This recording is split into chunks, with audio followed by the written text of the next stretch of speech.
Selawat yang demikian agung, selawat dan salam yang demikian agung, yang demikian besar, yang langsung Allah Subhanahu wa ta'ala perintahkan kepada orang-orang yang beriman untuk berselawat dan mengucapkan salam kepada beliau, telah dimasuki dengan berbagai macam bid'ah yang sangat dibenci oleh Allah dan Rasul. Maka kita kenal ada bermacam-macam selawat. Sayang saya tidak sempat atau tidak keburu waktu membawa satu kitab selawat-selawat bid'ah yang begitu banyak. Bermacam-macam kitab dengan bermacam-macam selawat yang tidak ada asal usulnya dari Islam, kecuali dibuat-buat, diada-adakan orang dengan lafaz-lafaz yang sebagiannya justru bertentangan dengan syariat Rabbul Alamin. Bahkan mengerjakan larangan beliau. Beliau pernah bersabda dalam sebuah hadis sahih yang dikeluarkan oleh Imam Al-Bukhari dan lain-lain, la tutruni kama atratin nasara Isa bin Maryam. Jangan kamu itrah, memuji, menyanjung, melampaui batas dari apa yang telah ditetapkan oleh agama. Sebagaimana orang-orang Nasara telah melampaui batas dan memuji Isa bin Maryam. Fa inna ma ana 'abd. Saya ini tidak lain melainkan abdun, hamba. Faqulu Abdullahi wa rasuluhu wa rasuli. Katakanlah olehmu, saya ini hamba Allah dan Rasulnya. Di sebagian selawat itu disamakan derajat Nabi dengan derajat ilahiyah, ketuhanan dan lain-lain. Bahkan dari sebagian itu ada yang meminta kepada Allah dengan perantara Nabi. Mungkin kita semua hafal dan pernah mendengar selawat Ya Rabbi bil Mustafa balligh maqsida dan lain-lain, atau selawat nariyah dan lain. Jumlahnya puluhan, ratusan. Siapa yang memberikan tambahan lafaz Sayyidina? Jutaan, bahkan mungkin berpuluh juta kaum muslimin di negeri kita ini, kalau berselawat kepada Nabi sallallahu alaihi wasallam di dalam atau di luar salat, selalu dengan tambahan Allahumma salli ala Sayyidina wa habibina dan seterusnya dan seterusnya. Siapa yang memberikan tambahan itu? Berjuta-juta kaum muslimin dalam salat mengucapkan Allahumma salli ala Sayyidina Muhammad, ala Sayyidina Ibrahim. Atau setiap sifat selawat yang dibuat-buat yang tidak ada asalnya, umumnya dibuat oleh ahli bid'ah, yang kemudian mereka tetapkan dengan nama selawat ini dan itu. Kan banyak, ada selawat badriyah, ada selawat nariyah, ada macam-macam selawat.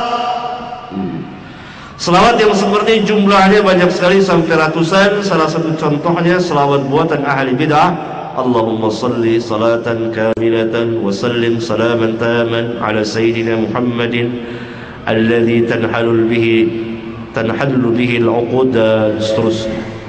Ya. Ini selawat bid'ah yang di dalamnya terdapat lafaz-lafaz yang syirik. Yang ketiga, atau menentukan bilangan dan waktu atau tempat tertentu yang mana syarak, yakni agama kita Islam tidak pernah menetapkannya. Ini kalau yang dibaca selawat yang sunnah. Bagaimana kalau yang dibaca itu selawat yang bid'ah? Yang keempat, atau memberikan ziyadah tambahan atas selawat yang sahih. Contohnya tambahan Sayyidina dalam selawat Allahumma salli ala Sayyidina Muhammad atau ala Sayyidina Ibrahim. Majlis-majlis ahli bid'ah didatangi oleh kaum muslimin.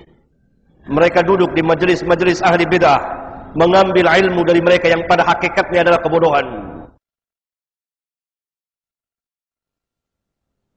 Hendaklah mereka menjauhi bid'ah sejauh-jauhnya, menjauhi ahlul bid'ah sejauh-jauhnya, karena ini bukanlah ilmu. Dan peringatan bagi mereka agar tidak duduk, tidak mendengar perkataan ahlul bid'ah. Nah, mendatangi majlis-majlis ahlul bid'ah, duduk di majlis-majlis ahli bid'ah, salah satu pelaku yang tercela, salah satu perbuatan yang tercela, dan pelakunya tercela. Saya berikan dua buah contoh. Yang pertama, tidak ada secara mujmal garis besar dan tidak ada secara terperinci. Contohnya banyak sekali. Di antaranya Maulid Nabi sallallahu alaihi wasallam, peringatan Isra dan Mi'raj Nabi sallallahu alaihi wasallam, peringatan nuzul Quran. Ini tidak ada secara garis besar, secara terperinci. Dan memang tidak pernah dikenal oleh kaum muslimin selama 4 abad, selama 3 abad. Contoh yang kedua, ada secara garis besar, tidak ada secara terperinci. Seperti zikir berjamaah. Ketika dia bertanya, mana dalilnya? Disodorkanlah ayat-ayat Al-Quranul Karim. Al-Quranul Karim yang memerintahkan, yang menganjurkan berzikir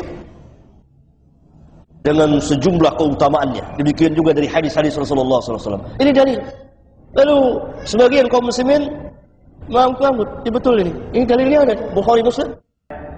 Yang kita tanyakan bukan itunya. Yang saya tanyakan sifat dan cara saudara dalam berzikir.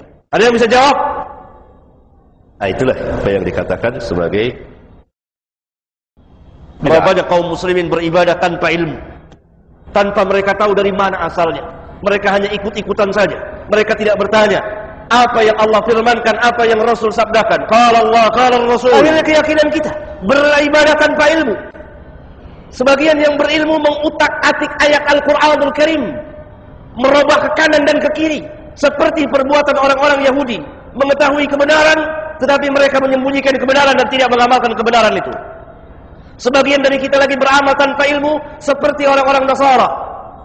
Bahkan dalam satu peribadatan saja sekarang kaum muslim bercampur antara bid'ah dengan sunnah, antara sunnah dengan bid'ah. Seorang akan sholat lalu dia mengucapkan sebelum takbir lafaz niat nawaitu usolli fardhu. Ketika wudu dia ucapkan nawaitu wudu. Bercampur, wudunya sahih. Atau sebagian bercampur lagi dengan yang tidak. Berarti mereka ini penyeru, mereka dakwah dengan giat sekali. Penyuluh-penyuluh kesesatan ini ala abwabi jahannam, kata Nabi.